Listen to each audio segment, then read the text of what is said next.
Nearly 10,000 men and women are buried at Normandy American Cemetery. Each stone represents a different part of the story of the invasion of Normandy and the liberation of Europe. My great uncle, Sergeant Paul T. Boyle, is in one of those graves that you saw in that opening video. The cost of war has always been high. And the art of being a great military leader and a great military planner is trying to figure out how do we minimize the cost of war. Today, we're going to talk about the plans for the invasion of Europe at Normandy and the D-Day invasion. And we're also going to talk about how it was executed on that first day. It's important to note, Normandy, as I said in the intro, is not just about the 6th of June and the landings on the beach and the paratroopers coming in behind the enemy lines. It's a month and a half of nonstop fighting in a region that's very difficult to fight in. So let's get started. One of the things that's critical to understand is that invasions are tricky.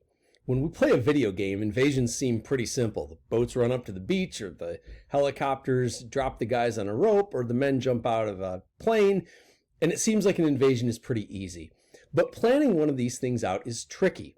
You have to make a lot of decisions from the very beginning. Number one, who's going to invade? Which sorts of troops are you going to use to storm the beaches? First of all, you have to decide what branch. Are they going to be Marines? Are they going to be Army? Are they going to be Navy Special Forces? Who's actually going up there?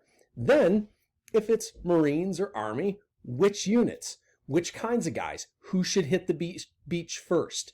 Do you have special equipment that you need to get there sooner than others? Where's the ammunition going to come from once they get on the beach? Where's the fuel going to come from for their vessels? These are all questions you have to answer before you even think about where you're going to invade, how you're going to get them there. What challenges are you going to face the minute you get off the boats? And then most importantly, and it's going to seem ridiculous to you guys, is the question, what is a port? Now, hopefully, since y'all are from Toledo, we kind of have an idea what a port is, right?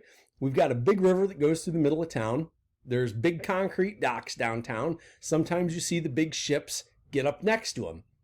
Does that make something a port? And the answer, as you probably suspected I'm going to give you, is no. That's not all you need to have a port. So, first of all, you have to have navigable water, right? You have to have water that's deep enough for a ship to get in. And it has to be deep enough, close enough to that dock for the ship to actually tie up. That's part of having a port. Then, this is a pretty important part. You have to have the ability to get things off the ship. Okay? So that's normally going to mean you need ramps. You need great big cranes. You need devices to get things out of there. That requires a lot of manpower, a lot of equipment. All right. And if you're going to invade a place prior to the 6th of June, 1944, you really needed a port. We didn't have a way to just go to any old random beach and plop a bunch of guys up there and have them start shooting at the baddies. We had to get to a place where you could unload a ship full of guys. And when you look at World War I, when the United States gets over there, nobody was charging the beaches. Their ship was pulling up to a dock and the guys were marching off the gangplank. That's not going to happen in this war. So the Americans, the British, the French, the Canadians have to figure out what is a port. Like, how do we even get around this problem of a port? Absent just getting guys on the beach, how do we get the gasoline to follow them? How do we get tanks up there? Because tanks don't swim. You know, what are we going to do to make this work? So, first of all, let's take a look at the map, as I love maps. Here is the English Channel. Rotten little piece of water that I hate. One of the worst nights of sleep I ever had in my life was coming from Portsmouth, right here, into, where is she?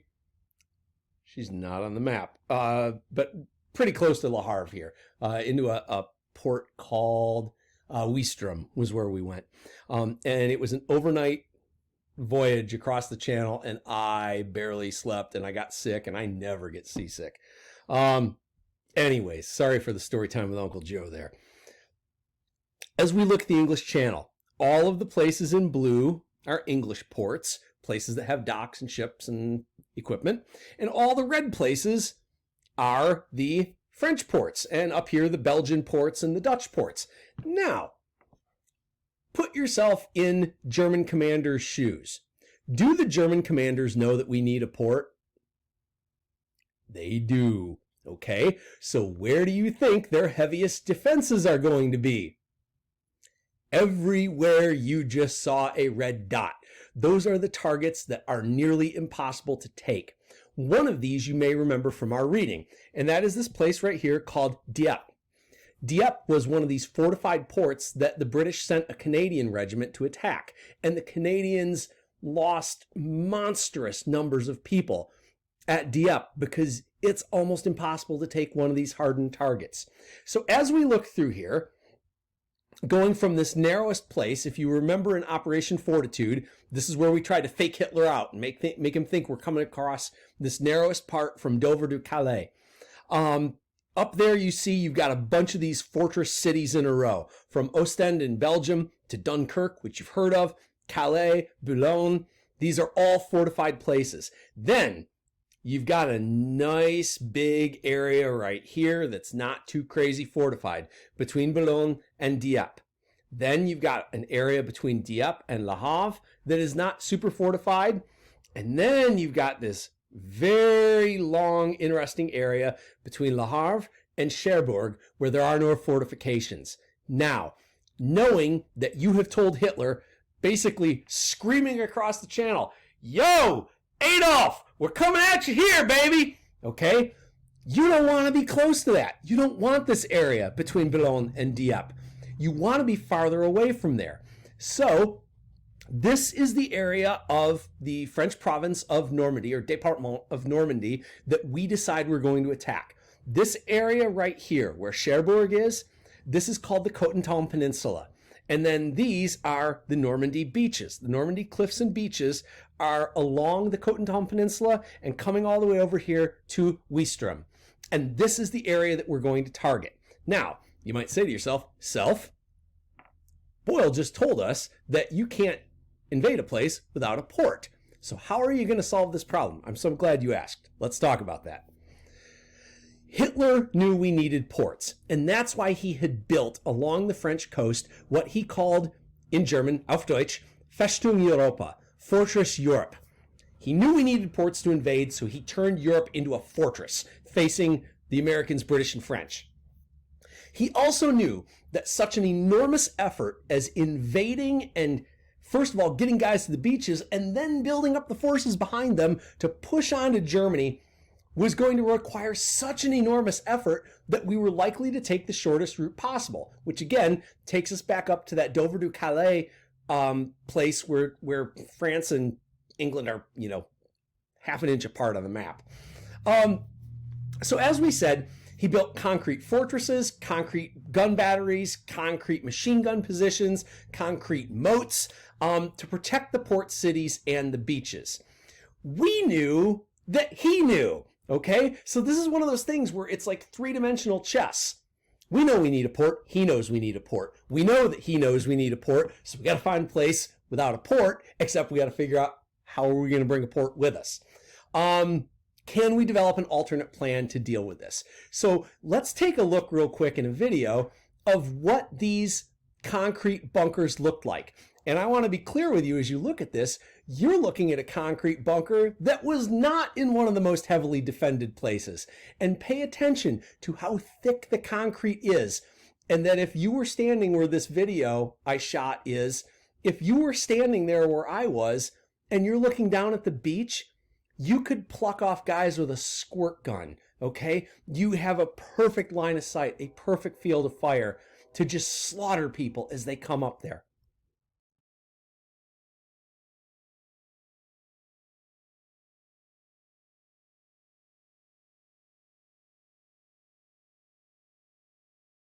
So the place that you just saw is along these Normandy beaches. It's very close to this S in Seine right here for the Seine estuary.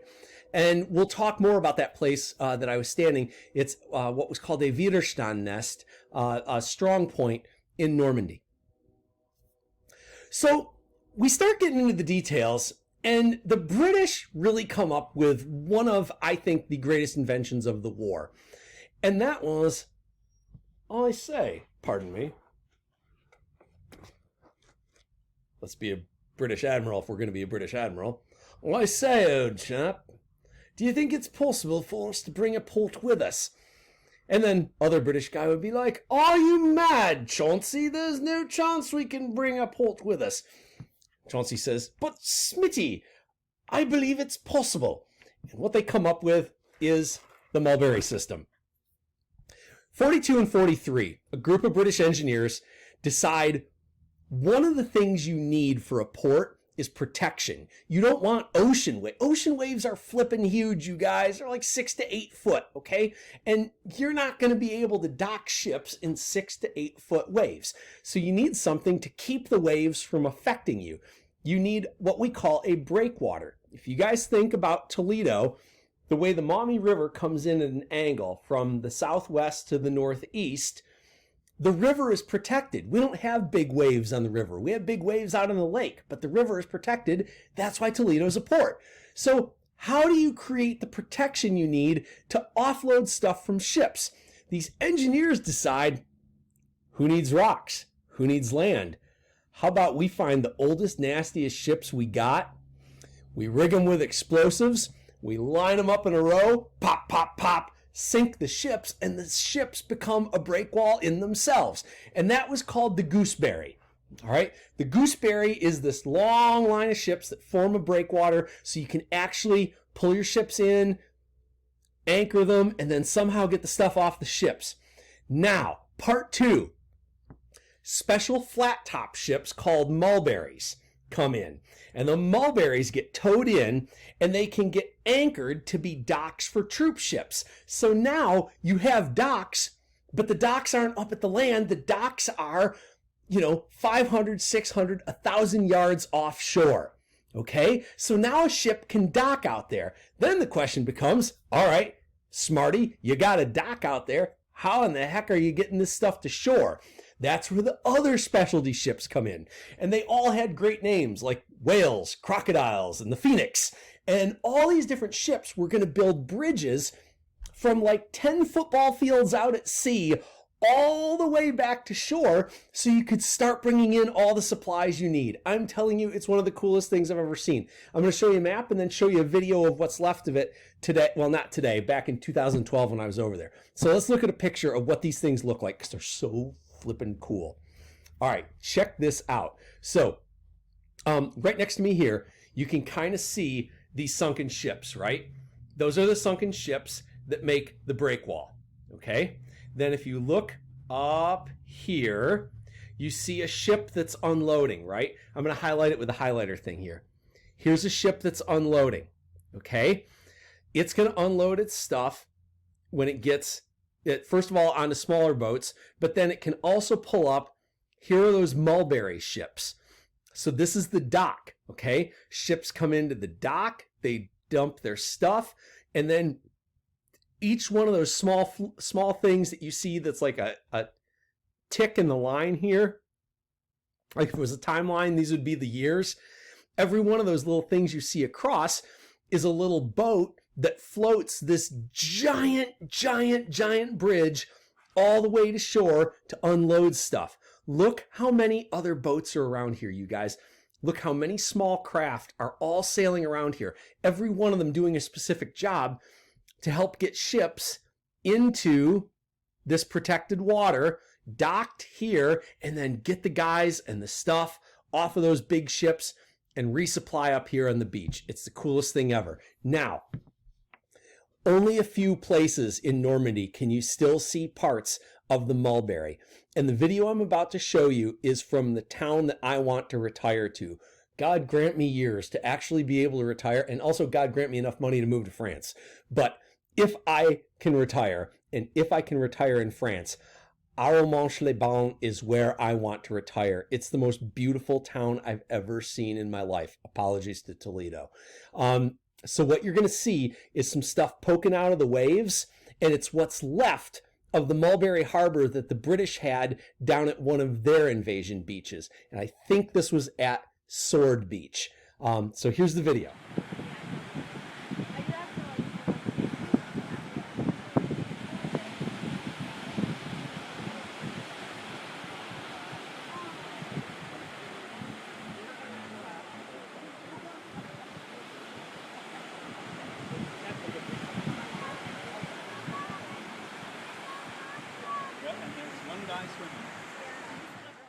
Okay, so now, Smarty, you figured out where you're going to hit, how you're going to get stuff there. Now you actually have to figure out how to do it, okay? We figured out how we're going to get the guys there. We figured out how we're going to resupply them. We know where we're going to get, where we're going to hit. What's the actual plan? Because the enemy gets a vote too. The enemy kind of gets to fight back. And so how are we going to try to neutralize them? The plan for the invasion becomes known as Operation Overlord. Now, that's what we know it as today. At the time, this was code word clearance, which is the highest level of top security.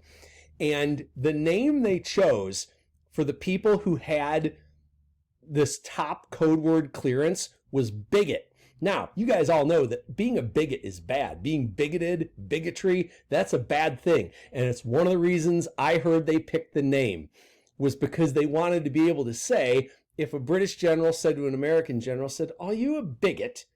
If the guy knew, he'd be like, "Yep, I'm a bigot," which is something none of us would ever say, right? "Yes, I am the most bigoted person you've ever met." Nobody's going to say that. So if they knew, then they were going to have this reaction like, "Yeah, I'm bigot. What's up?" Whereas if they didn't know and somebody says, "Are you a bigot?" "I am not a bigot. How dare you make such an insinuation, sir?" This was kind of smart. This was a great way to code word classify this information. So very, very few people were bigot classified. Very few people were in on the details of the whole invasion. And in fact, the commanders of the troops who were going to land find out about 36 hours beforehand where they're actually going. They've been training for a year. They've been learning how to do this, learning how to do that. They don't know where they're going. Some of them are going to figure it out. Some of them are going to figure out, okay, they've had us attacking a place with cliffs. They've had us practicing in this way. It's probably going to be Normandy that we're going to. Some of them figure it out, but none of them know exactly where until just a day before. So, as we said before, the plan is to hit them where they ain't looking. And where they ain't looking is the cliffs and beaches in Normandy. There are going to be 5 separate invasion beaches, and I know I'm going to screw them up. God help me. There's Sword, Juno, the one I can't remember, Omaha, and Utah. Sorry about that. Hitting those 5 invasion beaches. These numbers are incredible, guys. This is what's going to hit in the first 24 hours. 11,590 aircraft. Okay? Think about that. 11,000 planes flying over, dropping soldiers and supplies. That's absurd. You guys know that it's loud if a couple of planes fly over. This is 11,000 planes flying at low altitude. 6,900 ships and vessels. Can you even imagine, like when you're in Toledo, if you drive on I-280, or if you go to Waite and you're walking from Birmingham up towards Waite, you walk by 2 old cargo ships by the 280 bridge, by the Veterans Skyway Bridge. Those ships are huge, right? We walk by those and we're like, my golly, these things are big. Multiply that by 3,000. Okay, 6,900 ships out there, most of which were bigger than those 2 boats that are tied up by 280 anyways. Then finally, 380,000 sailors and soldiers. That's 1/3 people you're going to move in a day. That's crazy, okay? But it was the bare minimum to accomplish what we needed to accomplish. Any less than that, you're probably not going to be able to establish the foothold to get up the cliffs, to get past the beaches, to keep your men secure as you try to resupply them. So the plan. First, you're going to capture a beachhead. And the beachhead is, we get guys on the beach, we take the cliffs at the top of the beach, the swamps behind the beach, and once the beach is secure, then we can keep bringing in guys, right? And that's really important because it's not just about getting guys on the beach, it's about the guys after them to back them up. You have to be able to do that. Get the beachhead first. Then, if you remember, and we're going to look at the map again in a second, they're going to cut off the Cotentin Peninsula. So we're going to march as fast as we can across that peninsula and up that peninsula because, if you think about it, where do you think all of Hitler's guns were facing when he's defending a port? Ports aren't going to get attacked from the land, they're going to get attacked from the sea. So the idea was, if we're landing behind the fortified port at Cherbourg, will attack from behind Cherbourg instead of the sea. So one group of guys is going straight up towards Cherbourg. Another group of guys is going straight across the peninsula to cut it off, so when the Germans try to retreat, you can take care of them, right? Either by capturing or otherwise. Then you're going to take the port of Le Havre. Once you capture the twin port cities of Cherbourg on one side and Le Havre on the other, then you can build up the force to invade Germany. And it's going to take months. In the best case scenario, it's going to take you months to get enough people together to do this. So here's that map again. This shows you the different beachheads, right? Here's the British beach down by Cannes. And near that mulberry that I showed you guys. Here's the Canadian beach in the middle, the second British beach. Then you've got the two American beaches. Oh, and there it is. Sword, Juno, Gold, Omaha, and Utah. Omaha is the one that most Americans know about because this is Saving Private Ryan and the Big Cliffs. And then Utah is the other beach. Up here, oh, and I don't think you can quite see it, but right up here is Cherbourg. And this is Fort de Roule. Right here. And if you know how to read a military map, these are really, really interesting. So here's the route that the paratroopers took in. 82nd Infantry Division flying towards Saint-Mary-Glisse, which we're going to watch video of. 101st Airborne flying south of there towards a place called Carentan. As we will talk about, none of their drops end up exactly where they want. And I believe you read about that in Rosenhaus. Capturing the beachhead is this red line. That red line is what you need to take on the first day to make sure you can keep resupplying from out here.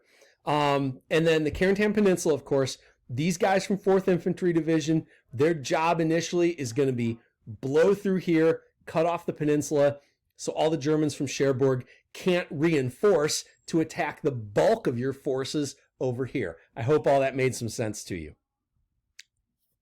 So, as the day nears, first of all, you couldn't just do this at any time. As I mentioned at the beginning, the English Channel is really rough water. It's hard to get boats across the English Channel, especially back then, especially if you've got to be able to dock them to things. And Eisenhower worries it can't be done. You can't do it in April or May because it's too cold. You can't do it too late because if you're starting the invasion in June and you want to have it over by winter when everything freezes up, and not the channel, by the way, the channel doesn't freeze up, but I mean like everything inland freezes up, if you need several months to do that. So there were really only a couple of dates that were perfect for the conditions where you will get high tides and a full moon. There were only a couple times that were going to work. And there were 2 days in June that would work, the 5th and 6th. The first night, the invasion was supposed to be the 5th of June. And everybody gets ready to go. Everything's set. Guys are on the planes. Guys are on the ships. They're ready to go. And the weathermen kind of report back. The meteorologists say, General Eisenhower, we don't think we can do it. It's terrible weather. We don't think it's safe to do it. Because worst case scenario here is you get your guys out on that water. The waves are too high. You put them on those small boats and you kill 100,000 of your guys before they hit the shore because their ships capsize. That's no good. So the second day, the weather is terrible. The night of June 5th, Eisenhower has to make the decision that night. The weather is still terrible. And the weathermen tell him, the meteorologists tell Eisenhower, we think it's going to be okay by 6 a.m. We think there's a good chance you're going to be all right by the time your guys need to hit the beach. And Eisenhower has to make the toughest, I think, one of the toughest decisions of the entire war. Do I risk my guys in this bad weather and trust the weathercasters? Because we all know about trusting the weathercasters, right? Do I trust the weather forecasters to do this? Do I trust that they're going to be right and possibly make the invasion work? Or does it not work and I've just sentenced a bunch of my men to death? Eisenhower gives, I think, one of the shortest orders in history. 3 words. Okay, let's go. And with those 3 words, he sets into motion just this incredibly complicated machine of first, this has to happen, then this has to happen, then this, then this. And so the first thing that's going to happen here, the ships are going to cast off and the ships are going to start moving across the channel. And about the same time, the planes are going to start taking off, filled with paratroopers. Okay, about 20 paratroopers in each plane. all those planes are going to take off, and they're going to circle around until they've got all the planes in the air. And then once they've got all of them together, now they're going to start heading over in that pattern over the peninsula that we talked about. The two airborne divisions, 82 and 101, are heading for that peninsula. Now, that airborne invasion. The airborne troops were trained, their units were designed to fly in troops to take control of strategic points that you have to have, like bridges. All right, you might think bridges are boring and stupid. How are you going to move an army if you don't have bridges? Okay, if you want to move a bunch of guys and you're pursuing the enemy, you don't have time to build a bridge. You need the bridges that are there. And the whole idea of the airborne in the Second World War is they're going to capture these important places.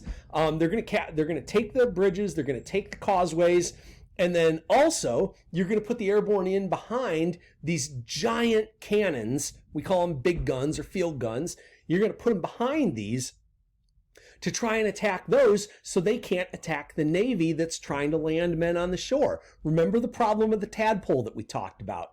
The Navy and the Army are both vulnerable at that moment when the men are coming on shore. So this is how the Army is going to help save the Navy while the Navy is firing its big guns to support the Army. Very few of the airborne men landed right on target. Very, very few of them land in the place they're supposed to be. And I believe the Rosenhaus book talks about that.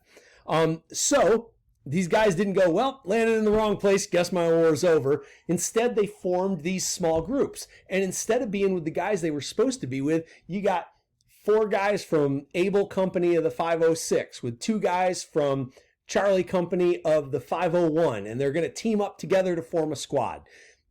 All these guys from different units are just going to mishmash together, figure it out, and start fighting the enemy the way they're supposed to. The airborne part of this, despite everything that went wrong at the beginning, is one of the few things that goes really right. Almost every one of the airborne objectives was achieved by the dawn on June 6th. These guys started landing around midnight, June 5 to 6, and they're fighting for 6 hours in the dark before the first men are going to jump off a ramp onto a beach. What you're looking at here, this is one of my former students, Samantha, putting her finger in a bullet hole on a bridge that we crossed in Normandy in 2012. One of the craziest things about the Second World War, to you guys 80 years ago seems like forever. In Europe, when you walk to school across that bridge, there's still bullet holes in it from that war 80 years ago. And that's something that I think we take for granted in the country where we haven't experienced war in that way. Down here, right next to me, you're seeing the bell tower of the church at Saint Mary Église. This is a Catholic church in the middle of the town square. This is, how old is Saint Mary Église? There's a Roman pump there from 2,000 years ago. I went up to it and I took a couple, I didn't drink the water because I was afraid of getting the runs. Not that it's, a bad place, but it was not filtered water and I was afraid of something going wrong. But I put my hands in this Roman fountain thinking somebody 2,000 years ago put their hands in this. That's kind of crazy. But on this church square where the Romans were 2,000 years ago, and this church was built 1,000 years ago, up there is still a guy on a parachute. That is a statue of a man named John Ray. And he was parachuting into St. Mary Église, one of these strategic towns that had to get captured the first night. And his parachute got stuck on the bell tower. And John Ray's story became really famous. And there's an old World War II movie called The Longest Day that shows him getting stuck up there and how he's looking down and he gets shot in the leg, but he plays dead. And it became such a famous story that the people in St. Mary Église kind of dedicated the statue to him. And when you go there today, you still see him. This next video you're going to see is from the Airborne Museum in St. Mary Église, and I shot this one in 2012. What I want you to really notice in this video is the sound. It's the sound of church bells in Europe. Church bells sound totally different in Europe than they do in Toledo. If you're on the east side and you go to wait, you've heard the noon bells that ring over at Sacred Heart every day. And, it just ding dong, ding dong. Over there, they got like 30 bells up there all going at the same time. And these were the 10 o'clock bells that you're going to see in this video. When the men dropped into St. Mary-Glise from the 82nd and a few from the 101 that were seriously off course. When these guys jumped into St. Mary-Glise, there was a fire in the middle of town. And the sound to get the fire trucks out wasn't a siren, it was the church bells. So the church bells that you're going to hear ringing here are the same things that guys on parachutes dropping into this area would have heard. And we just got lucky to be there at a time when the bells were going. And I found it really spooky to be hearing the same thing that guys had heard at that point, 75 years prior, dropping in.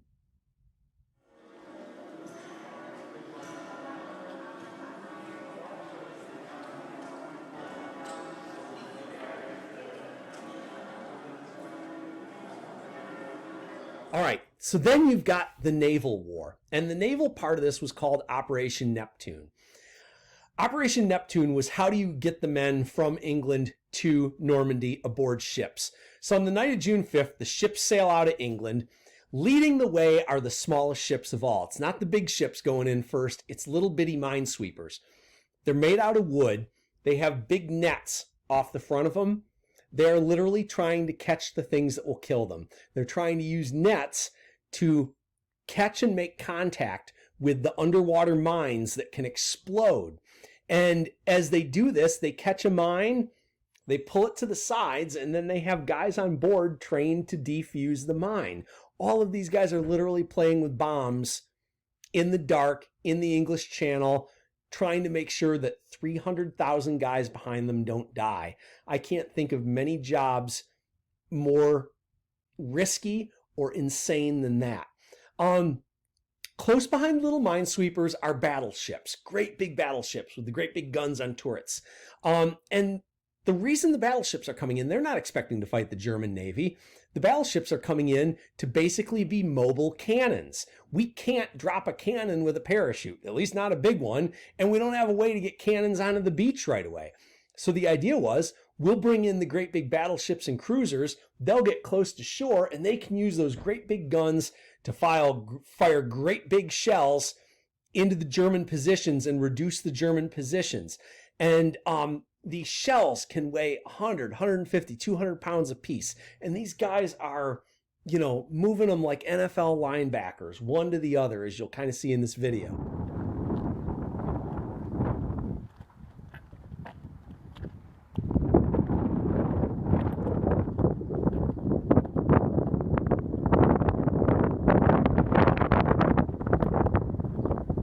That video was the Navy Memorial at Utah Beach, again back in 2012. So the ships get in. Western Task Force over here, which is the Americans, Eastern Task Force over here, which is the Brits, and you see that they are basically the minesweepers cleared out lanes, like a road in the sea. No mines here as long as you stay in the road. And then these are the ships that are going to be shooting the big cruisers that are going to target the German positions. So the Nevada right here is a great big battleship. And you guys read about the two guys from Toledo who were on the Nevada. They were at Pearl Harbor, and now they're at D-Day. And the Nevada is targeting, where did my cursor go? Nevada is targeting these German gun positions at Azoville. The USS Quincy in Tuscaloosa, two cruisers, targeting the German gun positions at these places. The British ship HMS Black Prince is trying to hit the targets over here. Texas is a battleship trying to hit Pointe du Hoc. Bayfield is the headquarters ship. That's another story. And then Arkansas is another one of the battleships trying to hit targets, the German guns at Saint Laurent, which is one of the beaches we're trying to hit, and Port-en-Bessin. So British ships over here, doing the same thing, targeting those German gun positions. So that brings us to the beaches. 5 beaches were targeted, as we said: Sword and Gold, the British beaches; Juneau, the Canadian beach; Omaha and Utah, the American beaches. Now, I'm going to show you video from the American beaches. Sword, Gold, and Juneau were mostly flat beaches with very few cliffs. There were exceptions like at Arromanches, but mostly these were flat beaches, like you would see at Maumee Bay State Park. Omaha and Utah were a lot more challenging. Omaha had really, really high cliffs that you're going to see in the video.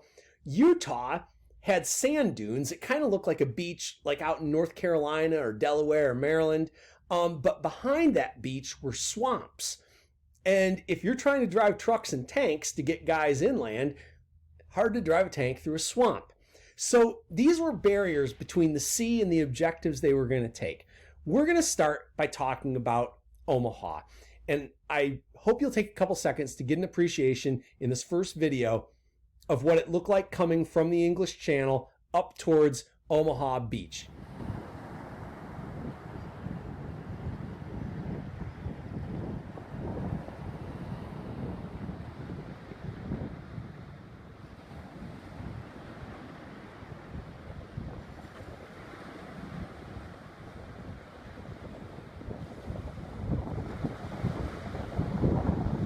So at Omaha, this is what you see at the beginning of Saving Private Ryan, the men running towards those cliffs that you saw in the end of the video. They're coming out of these small boats that we've talked about before, the Higgins boats, the LCVPs. The bow drops as a ramp.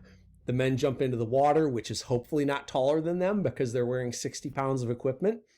And if you jump and the water is, in fact, over your head, you're probably not getting up again. And men are going to drown that way. One of the craziest things, and I don't know if you could see it in the video, but when I was at Omaha Beach at I think it was Dog Red was the sector we were at, or Dog Green. The thing that took my breath away was how much land there was between the waterline and the cliffs. When you watch Saving Private Ryan, it looks like there's maybe a football field of distance between when you got out of the water and when you started running up the cliffs. When I was there, I was like gasping looking at it because it's about a third of a mile between the waterline and the cliffs. It's many football fields. And it's not like it's perfectly manicured like a football field. It's sandy. There are rocks. The sand is not all even. It's up and down. It's hilly from tidal pools that form back there. There is a layer of softball-sized rock called shingle beyond that I just about twisted my ankle several times in. Both times I've been to that beach, I've nearly fallen on my face going over the rocks, the shingle. Not only is it tough terrain, they don't want you to be there. There's barbed wire. There are machine gun positions like that Widerstand nest that I showed you in a video at the beginning. Those guys are gunning down at you and they have a perfect view of you, whereas you can't see up into the little slot 100 feet up that they're shooting you from. It's like you're a target in a target gallery. The cliffs are 90 to 100 feet high at the far end of Omaha Beach. The Germans have those Widerstand nests built into the sides. The Widerstand nests have interlocking fields of fire, which means if I've got two nests, the guns can go about this far, which means each gun overlaps the other. So there's no place that's not covered by machine gun fire on this beach. In that first wave, around 4,000 Americans are gunned down. Not all of them are going to die, but that's 4,000 guys who are killed or badly wounded where they can't fight.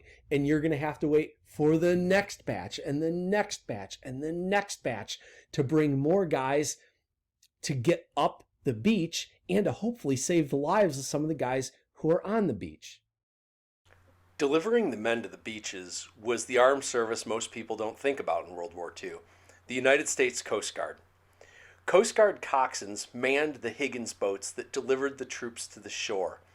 Under fire, they piloted these boats to the edge of the sand, where the men could then dash off the front ramp into the water and up to the beaches and combat.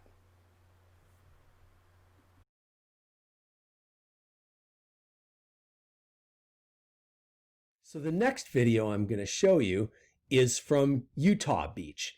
And I want you to note the difference between what you see from the channel to Omaha versus what you see from the channel to Utah.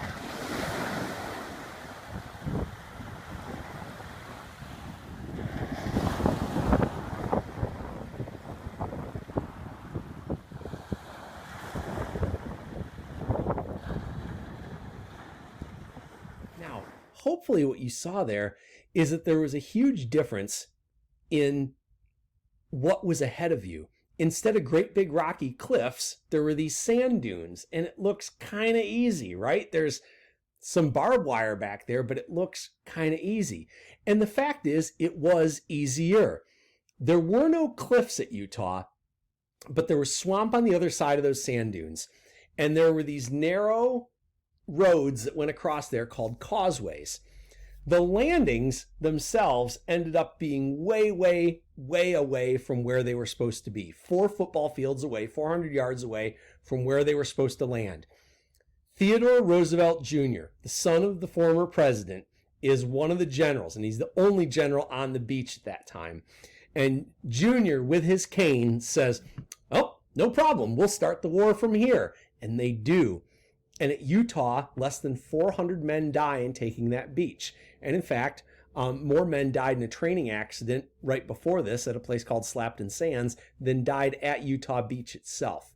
Once the men were on shore, they had a job to do, like getting shot at and going across all that territory and conquering all those objectives. That wasn't enough, because once you get inland, that's where the real fight begins. You have to secure those bridges, those causeways, railroads, crossroads, any place where a few roads come together, you need that. So if the Germans try to come one way or the other, you can blow them up so they can't get their reinforcements in. The forces at Utah Beach had to race across that peninsula to cut off Cherbourg. And then the biggest idea here, and it's something that we don't think about very often, it's not enough to win a battle in one place on one day. You have to control that territory afterwards. You have to control that territory so you can build up the men and material behind it that you need for the rest of the fight.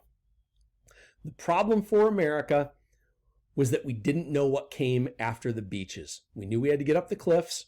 We knew there was a little swamp. We did not understand the land that came afterwards. And what came afterwards is something that's beautiful today, but as you watch this final video, I want you to think about why it would be really hard to fight in an area where everything looked like this. Eux ont vu leurs copains qui étaient comme ça. Et on me dit après que toi tu faisais ça à ton tour. Imagine. Thanks for being with me today, guys. It's one of my favorite things to talk about, and I could talk about it all day.